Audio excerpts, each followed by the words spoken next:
My name is Konstantinos Palaiologos, and I will die today.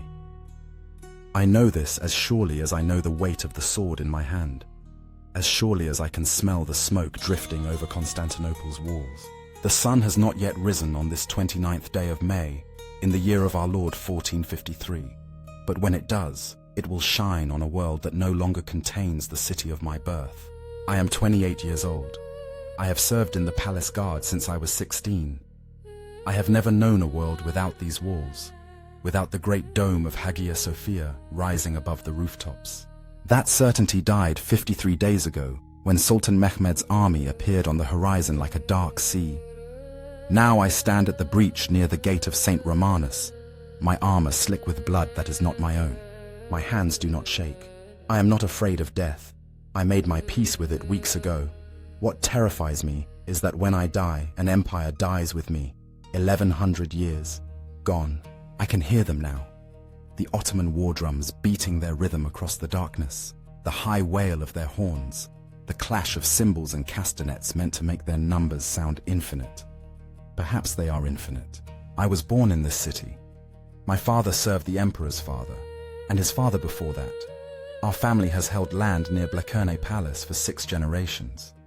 I learned to fight in the practice yards below the Theodosian Walls. They stood against Attila. They stood against the Arabs. They stood against everyone who came before. I believed, as every man who grew up in their shadow believed, that they would stand forever. We were children playing at war, my friends and I, swinging wooden swords and dreaming of glory. The real glory, we knew, lay in the past, in the great victories of Belisarius, in the reconquest of Italy. We were the remnant of that glory, the last flicker of a flame that had once illuminated the world. But we were still Rome. We were still the empire, and empires do not fall. I remember the day Mehmed's army arrived. It was the 6th of April, a spring morning so beautiful it seemed impossible that war could exist in such a world. The apple trees in the orchards outside the walls were blooming.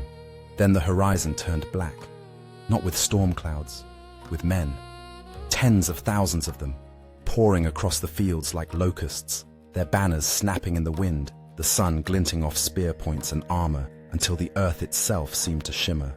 I was on duty at the palace, but word spread through the garrison like fire through dry grass. The Sultan has come. The Sultan has come with an army larger than any force ever assembled against these walls. Emperor Constantine called his commanders to council that same day.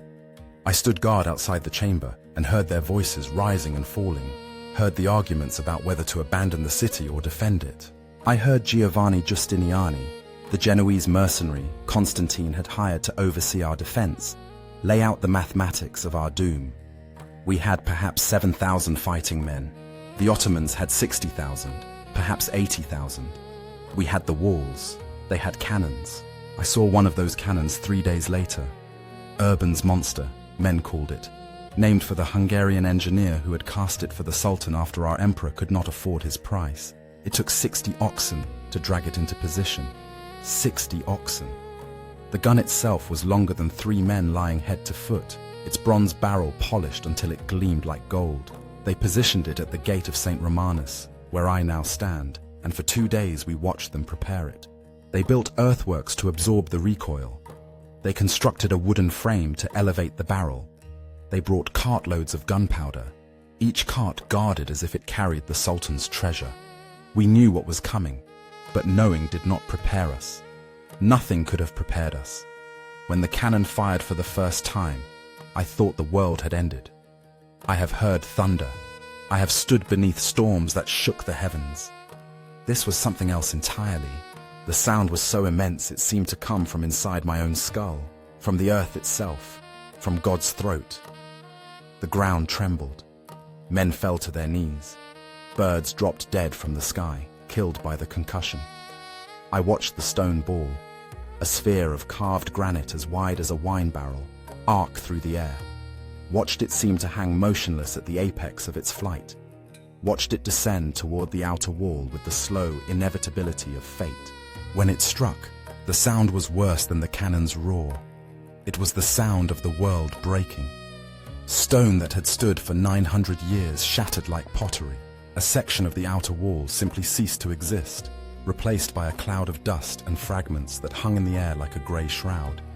When the dust settled, there was a hole, not a crack, not a breach, a hole, wide enough for 10 men to walk through abreast. I heard men weeping. I heard prayers shouted toward heaven. I heard Giovanni Giustiniani barking orders, demanding that work crews assemble, that the breach be filled before nightfall, that we not surrender to despair. That was when I understood we were going to lose, not because of the cannon, though God knows the cannon was terrible enough, but because I saw Giustiniani's face when he thought no one was watching, saw the calculation in his eyes as he measured the walls against the guns. They attacked us the first time on the 18th of April, 12 days after the siege began. It was night. They always attacked at night, when darkness made their numbers impossible to count, when fear had time to grow in a man's belly. I was stationed at the Cretan Gate, a half-mile from the main breach, when the drums began, then the horns, then the sound I will never forget as long as I live. The sound of thousands of voices raised in a war cry that seemed to shake the stars. They came in waves. First the conscripts, the irregulars, men driven forward by officers with whips and swords, men who fought because not fighting meant death at the hands of their own commanders. We cut them down like wheat. Arrows, crossbow bolts, stones dropped from the ramparts. They fell in heaps, and still they came. Then the regulars, the trained soldiers in mail and leather, men who knew their business.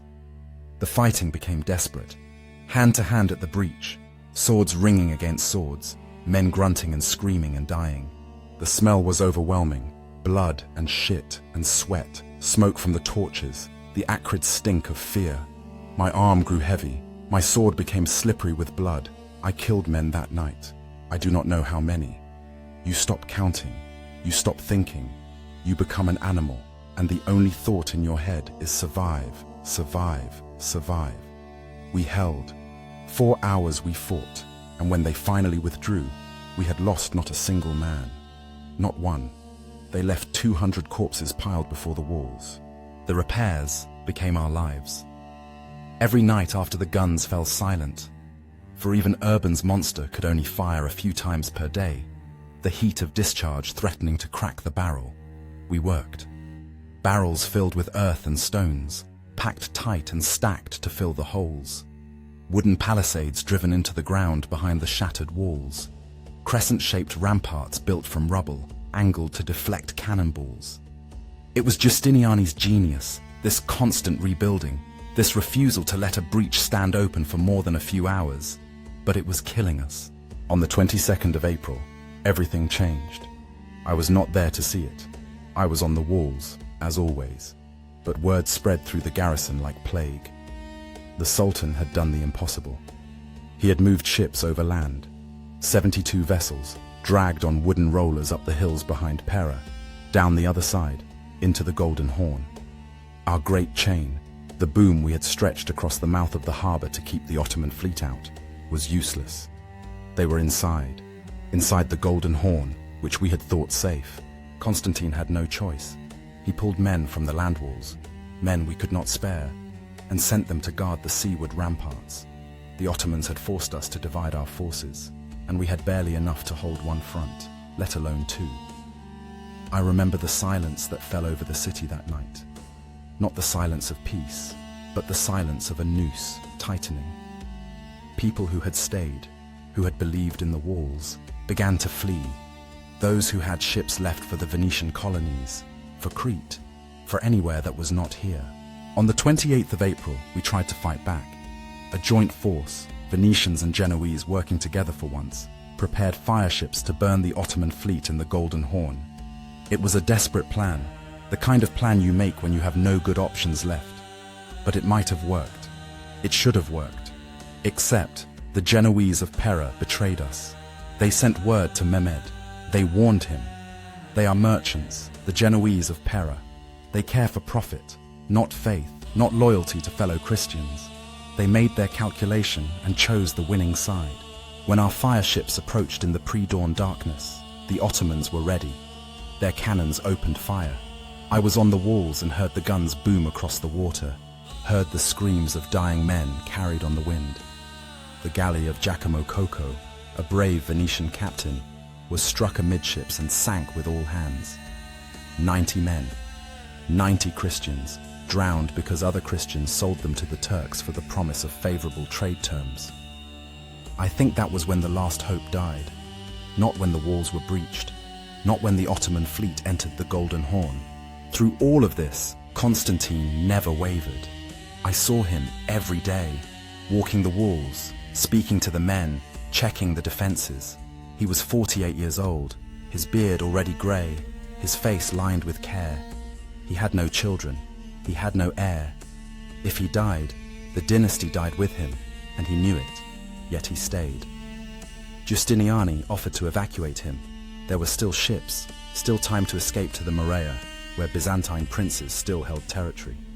Constantine refused. I was there when he gave his answer.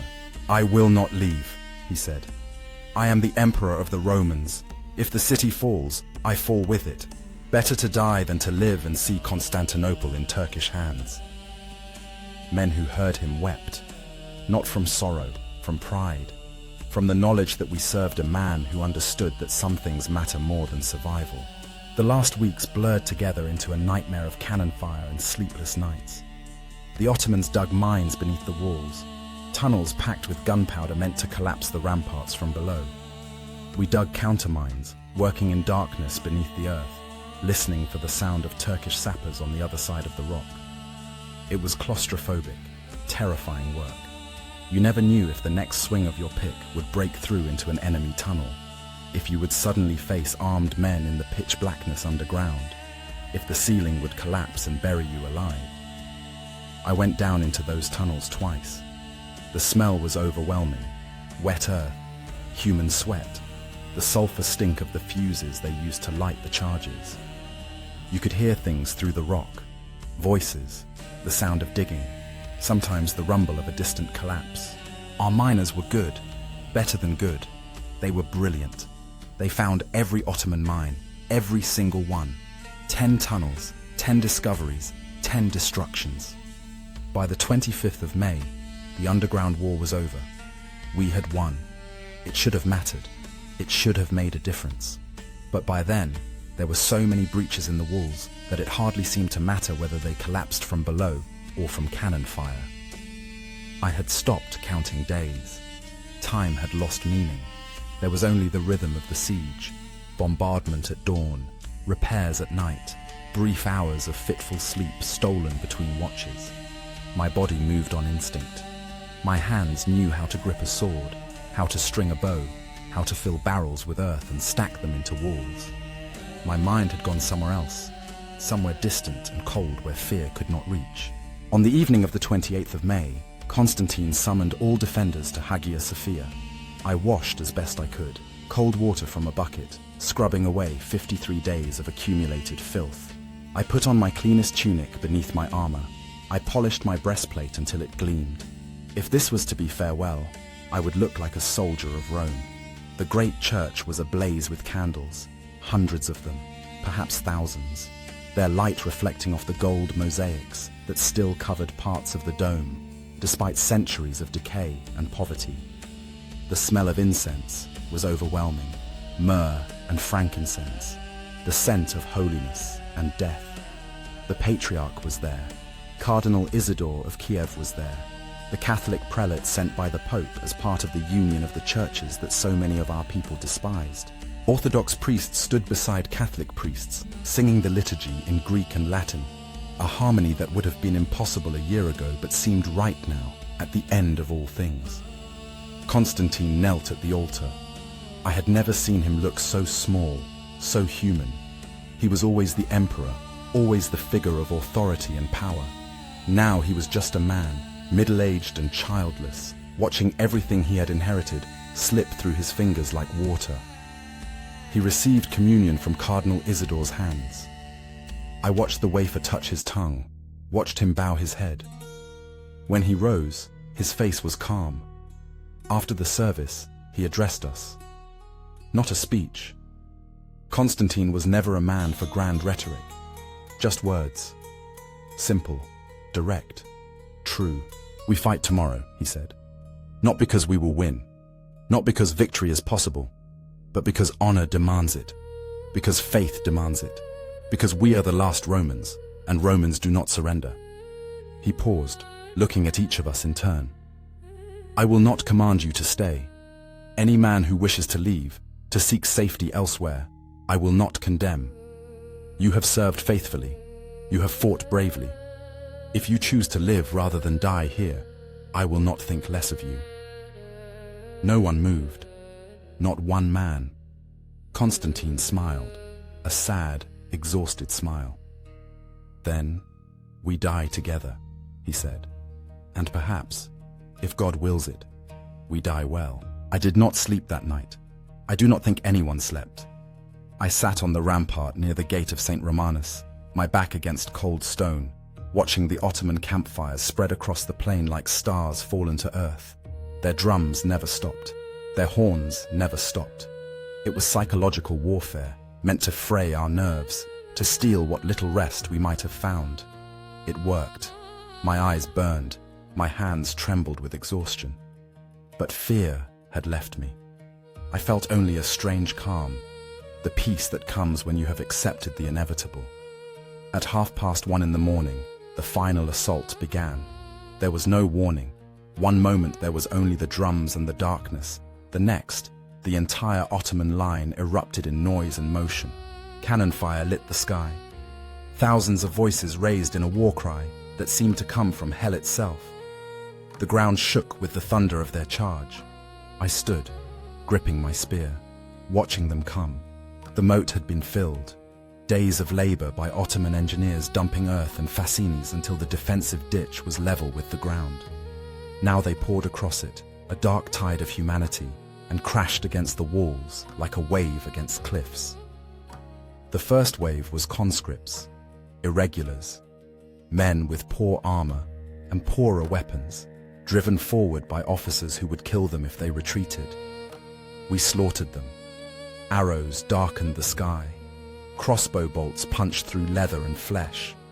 Men fell from scaling ladders, screaming as they plummeted onto the spikes we had planted at the base of the walls. The smell of blood rose like fog. The screams of the dying were swallowed by the constant roar of battle, steel on steel, the crash of stone, the boom of cannons firing at point-blank range into the ramparts. I stabbed down with my spear, feeling it punch through a man's shoulder, hearing him shriek.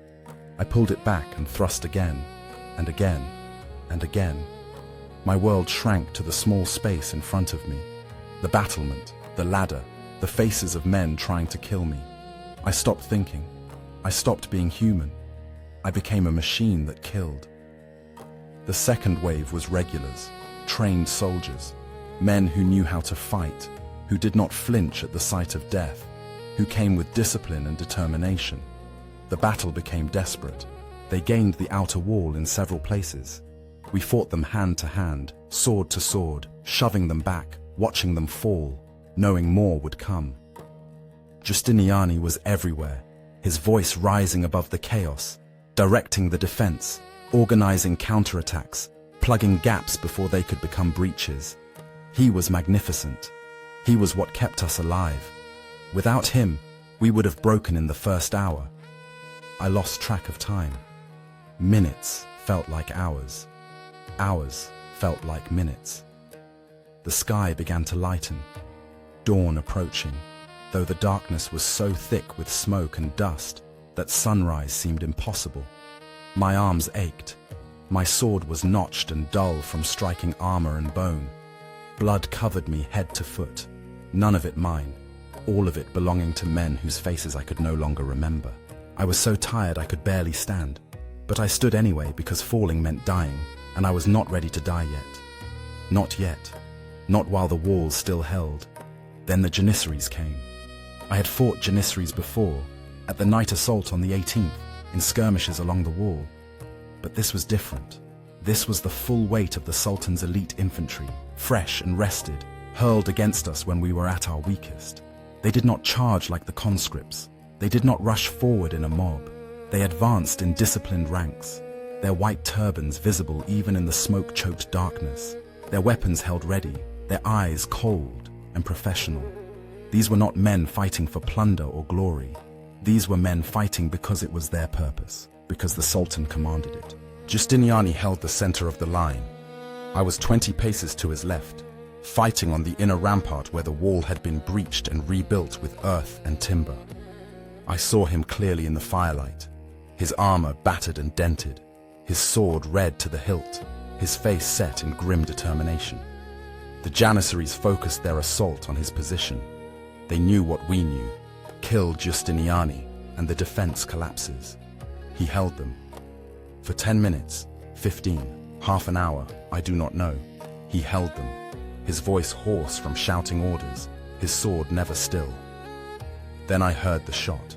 Not a cannon, something smaller, sharper. A hand cannon, fired at close range.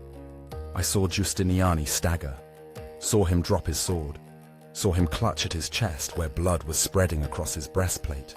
The ball had pierced the armor.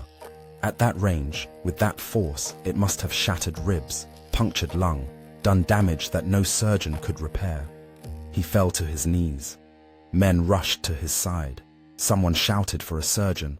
Someone else screamed for the gate to be opened, for Giustiniani to be carried to the harbor, to the ships, to safety. I saw his face as they carried him past. He was conscious. He was in agony. His eyes met mine for a moment, and in them I saw something worse than pain. I saw despair. He knew what his withdrawal would do. He knew that the men would see their commander leaving and believe the battle was lost. He knew, and he could do nothing to stop it. Panic spread like fire. One moment we were holding barely against impossible odds. The next, men were breaking, running, abandoning their positions. I heard someone shout that the wall had fallen, that the Turks were inside, that it was over. None of it was true. Not yet. But truth did not matter. Fear mattered. And fear is contagious. I stood my ground. So did the men immediately around me. Palace guards, professionals, men who would die before they fled. But there were not enough of us. The Janissaries sensed the break in morale and surged forward with renewed fury. They hit the inner rampart like a hammer striking glass. The wall collapsed. Not all at once. It was a progressive thing, a crumbling, a disintegration. Stones that had been loosened by weeks of bombardment gave way. Timbers supporting the earthwork ramparts snapped. The breach widened from 10 feet to 20 to 30. Janissaries poured through, and we could not stop them. There were too many. We were too few, too exhausted, too broken. I fought in the breach itself, in the narrow gap between survival and annihilation. A Janissary came at me with a scimitar. I parried, riposted, felt my sword bite into his arm. He did not slow. He struck again, his blade ringing against my helmet, and I stumbled backward. Another Janissary was there, and another, and I was fighting 2 men, then 3, and I knew I was going to die. This was the moment. This was the end. Then I saw Constantine. He was on foot, his armor covered in blood and dust, his sword in his hand. He had torn off his imperial purple, the cloak that marked him as emperor. He looked like any other soldier, anonymous in the chaos. But I knew him. I knew his face, his bearing, the set of his shoulders. He was not fleeing. He was not organizing a retreat. He was moving toward the breach, toward the Janissaries, toward certain death. I opened my mouth to shout, to call him back, to tell him to run, to save himself. But no sound came out. What could I say? That he should flee? That he should abandon his city, his empire, his honor? He had made his choice weeks ago. He had made it when he refused evacuation. He had made it last night in the Hagia Sophia. He was the emperor of the Romans, and Romans do not surrender. He charged into the breach. I saw him for a moment, a figure in battered armor with a sword raised high, surrounded by a knot of Janissaries who fell on him like wolves on a lone stag. Then the press of bodies closed around him, and I lost sight of him in the smoke and chaos. I never saw him again. No one did. When the battle ended and they searched the dead, they never found his body. Some say he fell in the breach and was buried beneath the corpses of his enemies. Some say he was killed trying to reach the harbor. Some say, and this is the story I want to believe, though I know it is probably a lie, that an angel came and turned him to marble, and that he waits beneath the golden gate, sleeping, until God calls him to return and reclaim his city. I do not know what happened to Constantine. I only know that he died as an emperor should, fighting for his people, refusing to yield, choosing honor over survival. I am still alive. I do not know why. By every law of war and probability, I should be dead. When the wall fell, when the Janissaries broke through, when Constantine vanished into the chaos, I kept fighting. Not because I thought I could win, not because I believed rescue would come. I fought because fighting was all I had left, because my body refused to surrender even after my mind had accepted defeat. I remember fragments, a Janissary's blade cutting across my shoulder, the pain bright and sharp, stumbling backward over rubble, the sound of screaming, women's screams now, not just soldiers, as the Ottomans poured into the city and the sack began. The smell of smoke as buildings started to burn. I remember falling, lying in the ruins of the wall, unable to move, waiting for the blade that would end it. It never came. When I woke, it was afternoon. The sun was high and hot. Flies buzzed around the corpses piled everywhere. Christians and Ottomans mixed together in death, indistinguishable in their stillness. My shoulder was on fire, my mouth so dry I could barely swallow. I could hear sounds from the city, shouting, screaming, the crash of things breaking. The sack was in full fury. Mehmed had promised his troops 3 days of plunder. They were collecting. I dragged myself upright. My armor was gone, stripped by looters. My sword was gone. I was nobody, just another dead man who happened to still be breathing. I stumbled away from the wall, into the city, moving on instinct toward... what? There was nowhere to go. Nowhere was safe. The city was burning. I saw things I will not describe. The Ottomans were not monsters. They were soldiers doing what soldiers have always done when a city falls by storm, claiming the rewards their commander promised them. But knowing that did not make it easier to watch. I saw homes broken into, their contents scattered in the streets. I saw people fleeing, hiding, begging. I saw Janissaries rounding up prisoners, women and children mostly, destined for the slave markets. I saw the great churches being stripped of their treasures, icons pulled from walls, gold candlesticks melted down, centuries of accumulated beauty destroyed in hours. I found myself walking toward Hagia Sophia. I do not know why.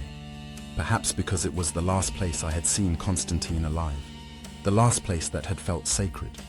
Perhaps because I had nowhere else to go. The great church stood open, its doors smashed. Inside, Ottoman soldiers were tearing down the mosaics, prying jewels from the altar, arguing over who got which piece of plunder.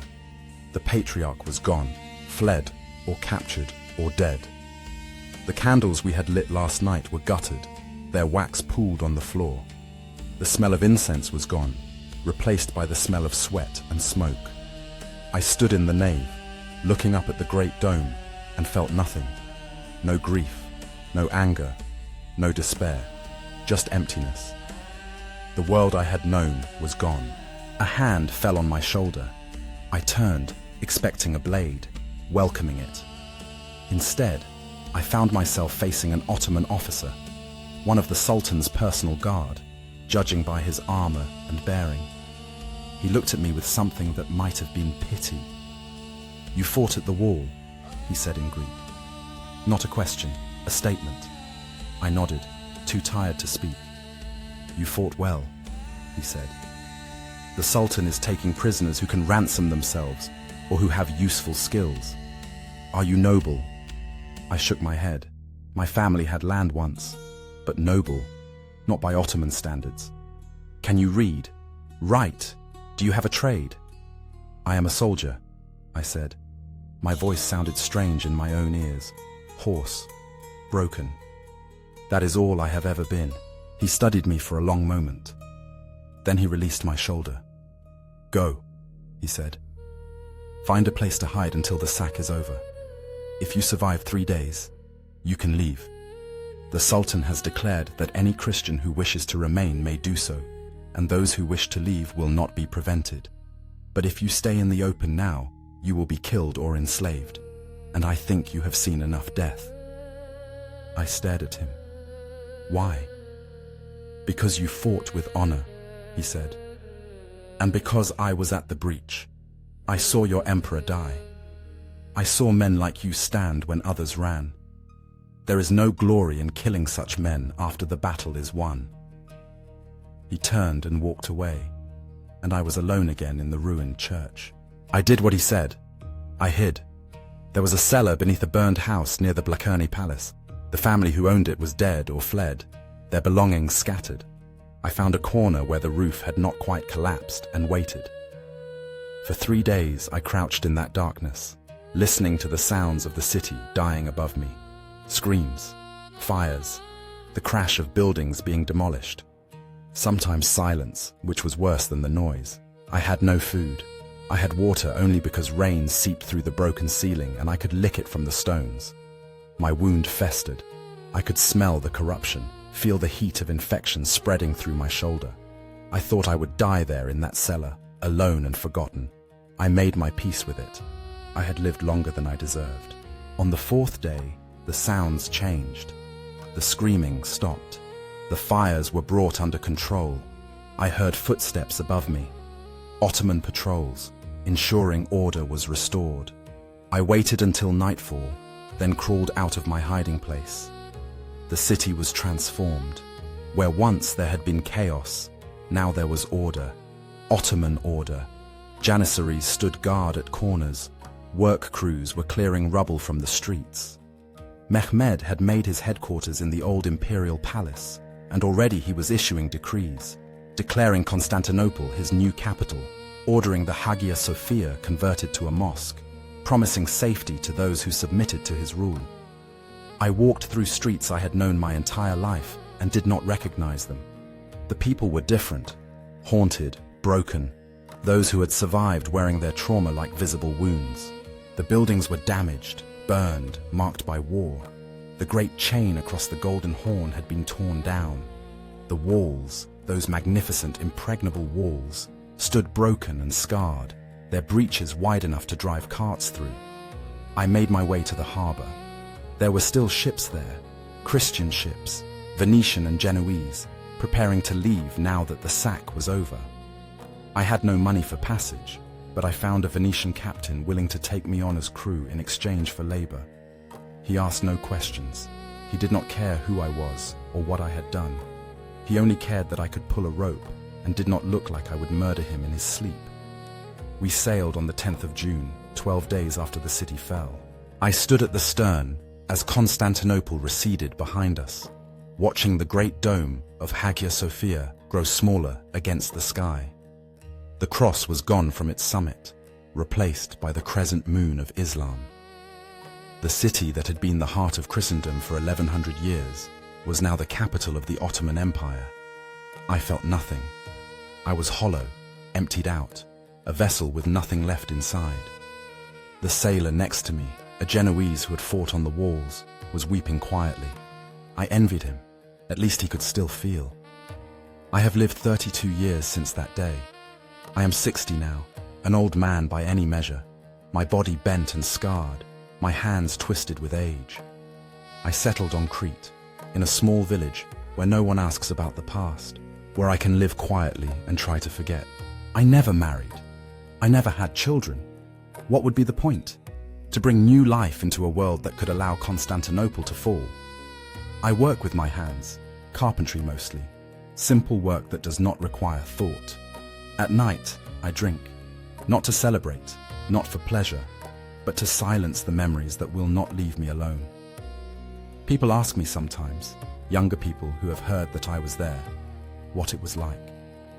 They want stories of glory, of heroism, of noble last stands. They want me to tell them that Constantine died like a hero, that our sacrifice meant something, that God was watching and approved. I tell them the truth, which is this.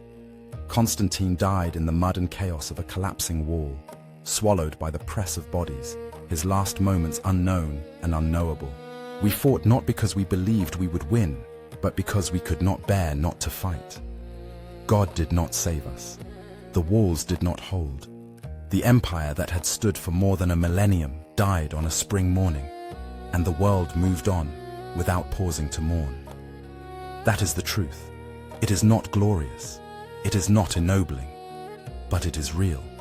And yet, there are nights when I dream of Constantine, and in my dreams, he is not dead. He stands at the Golden Gate, waiting, his sword at his side, his face calm and patient. In my dreams, the walls are whole. The dome of Hagia Sophia gleams in the sun, crowned with its cross. The empire endures. I wake from these dreams with tears on my face, grief flooding through me like a physical pain. Because I know they are only dreams, because I know the truth, because I was there when it ended, and I carry that ending inside me like a wound that will never heal. Historians will write about the fall of Constantinople. They will debate why it happened, what it meant, whether it could have been prevented. They will analyze the walls and the cannons, the politics and the betrayals, the decisions made and roads not taken. They will reduce it to facts and dates and strategic lessons. They will miss the essential truth, which is this: we loved that city. We loved it with a love that was irrational and absolute, the way you love something that has always been and you believe will always be. When it fell, part of us fell with it, the part that believed in permanence, in the endurance of beautiful things, in the possibility that faith and courage might be enough. We learned that nothing lasts, not empires, not cities, not even walls built by the greatest engineers of antiquity and blessed by emperors and patriarchs. Everything falls eventually, everything ends. The only question is how you face the ending. I faced it with a sword in my hand, standing on a broken wall, watching my emperor die. I faced it with honor, if not with victory. And if that must be enough, if that is all that remains of the empire of the Romans, then I will accept it. I am Konstantinos Palaiologos. I am the last palace guard of the last emperor of Byzantium. I survived when I should have died, and I have carried that survival like a burden for 32 years. Soon, perhaps today, perhaps tomorrow, perhaps next year, I will die, and the last living witness to that final day will be gone. When I die, the memory dies with me, the real memory, not the sanitized history that books will preserve, but the memory of what it felt like to stand on those walls, to hear Constantine's last words, to watch 1100 years of glory collapse into ruin. I am ready. I have been ready since May 29th, 1453. I have lived too long already. When death comes, I will welcome it as I should have welcomed it then, as a friend, as a release, as the end of a story that should have ended when the walls fell and the empire died. Until then, I wait. I remember. And I bear witness to the truth that no one wants to hear, that we fought and we lost, and the world did not care. That is what it means to stand at the end of an age. That is what it means to watch everything you love die. That is what I carry, and what I will carry until my last breath leaves my body, and I join Constantine in whatever darkness or light awaits us beyond this broken world. The fire burns low, the voice falls silent. Rest now, the history remains.